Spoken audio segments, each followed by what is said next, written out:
Başkan, teşkilat olmada bir zorlukla karşılaştınız mı? Hiçbir zorlukla karşılaşmadım.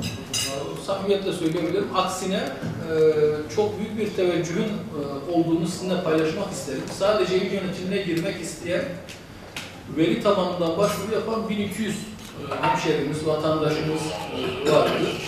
Bunların içerisinden biz teşkilatlanma yaparken dediğimiz gibi bir Siirt mozaiği ortaya çıkarmaya çalıştık.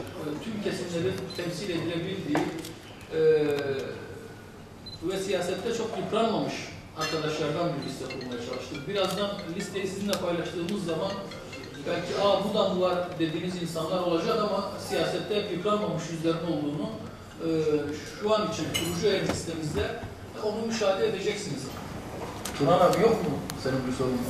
Her şey var, huzur yok. 9 Mart 2020 tarihinde Genel Başkanımız Sayın Ali Babacan liderliğinde kurulan Demokrasi ve Atılım Partisi, kısa adıyla DEVA Partisi, hiçbir şeyin veya hiçbir partinin devamı değildir. DEVA Partisi'nde biz yeni bir kimlik inşa ediyoruz. Ortak akıla, çoğulculuğa ve istişareye önem veriyoruz. Bugün gelinen noktada Siirt için çok güçlü bir teşkilat yapısını gerçekleştirmiş olmanın mutluluğunu yaşadığımızı belirtmek isterim.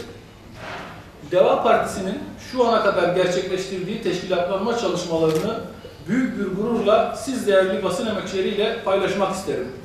Siirt kurucu heyet üyelerimiz, Avukat Yunus Beytekin, Sayın Nurettin Kaya, Siirt İl Heyeti üçümüzden oluşuyor, kurucu heyetimiz.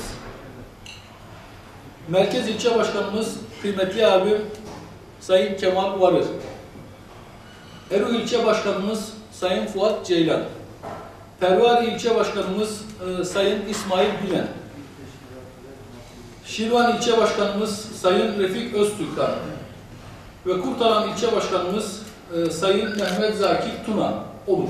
Şu an itibariyle teşkilatlanma çalışmalarımızın ilimiz için %74,5'luk kısmının tamamlanmış olduğunu ve önümüzdeki hafta itibariyle tamamlanan ilçelerimiz için kongre startı vereceğimizi sizinle paylaşmak isterim.